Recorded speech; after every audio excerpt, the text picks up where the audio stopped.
Welcome to the Explainer. Today we're jumping into a huge moment in Canadian history, Quebec's Quiet Revolution.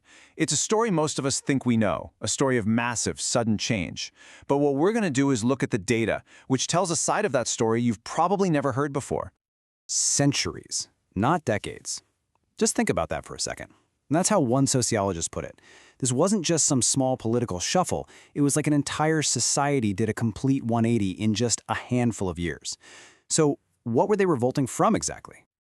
Well, to really get a handle on the revolution, you gotta look at what came before it. And that was an era known as the Grande Noirceur, which literally translates to the Great Darkness. This was the Quebec run by its very conservative premier, Maurice Duplessis.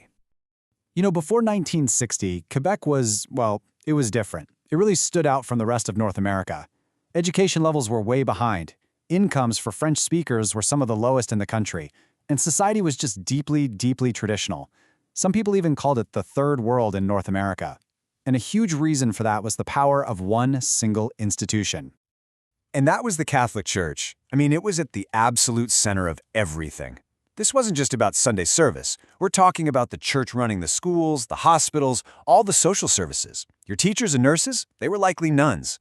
The local priest had enormous political power and was pushing this vision of a very rural, traditional Quebec, kind of walled off from the rest of the modern world. But you know, this whole system, it was all about to change.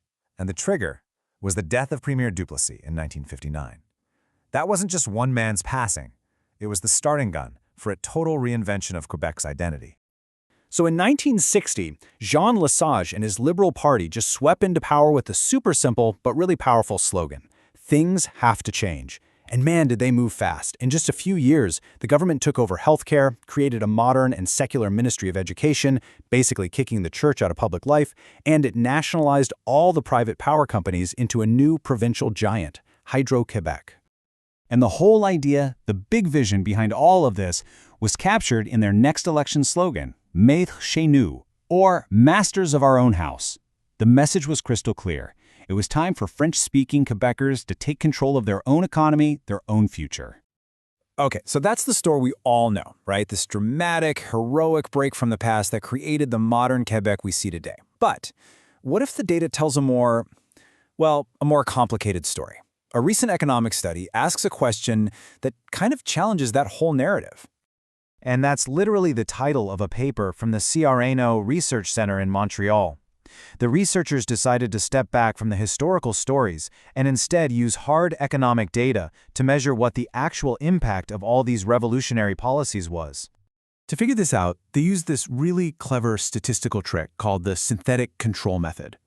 What they basically did was build a what-if Quebec, a data-driven twin of the province, made from a weighted average of other Canadian provinces. This gives them a counterfactual, right? A version of Quebec that never had the Quiet Revolution, so they could compare the two and see what really changed. Okay, let's dive into the numbers, because this is where it gets really, really interesting. When you put the real Quebec and its synthetic twins side by side, the results are, well, they're surprising. First up, let's talk about economic growth, GDP per worker. The solid line is the real Quebec, and the dotted line is our what-if Quebec. Just look at how closely they track each other, both before and after 1960. The revolution didn't kick off some big economic boom. Quebec was already catching up to the rest of Canada, and that trend just kept on going at the same pace. And you see almost the exact same thing with education. Check out the solid line. Quebec's school enrollment rates were already climbing fast before 1960. Turns out, earlier reforms, like making school mandatory, had already gotten that ball rolling. The revolution didn't start this trend, it just kept it going. So, the study found no real effect on household income. Okay, there was a small positive bump in life expectancy, but we're talking less than half a year. So if the Quiet Revolution wasn't this huge economic or educational game changer, what on earth was it? Well, here it is. This is the chart where everything changes. This shows government spending as a share of the economy. And bam! Right after 1960, the solid line for Quebec just takes off. It shoots straight up, leaving its synthetic twin in the dust. This was the revolution. So, the big takeaway here is that the Quiet Revolution wasn't really an economic revolution. It was a political one.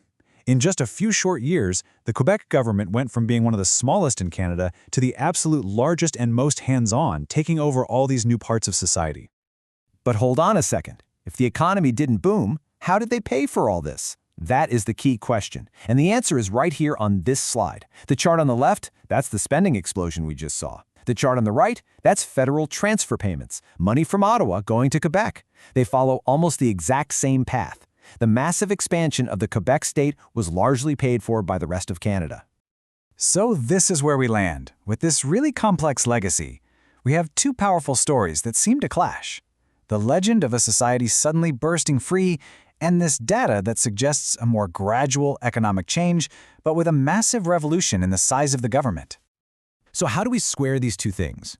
The legend of a sudden break isn't necessarily wrong, but the data suggests it was a political break, not an economic one. The change was absolutely real, but it was all about building a modern Quebec state. And that project was heavily funded by federal money, while the economy itself just kept chugging along on a path it was already on. And that leaves us with this final, really fascinating question. The Quiet Revolution, without a doubt, succeeded in building a modern, powerful Quebec state, masters of their own house. But was that state the thing that created new prosperity, or did it just ride a wave of change that had already begun? That's the question the data forces us to ask.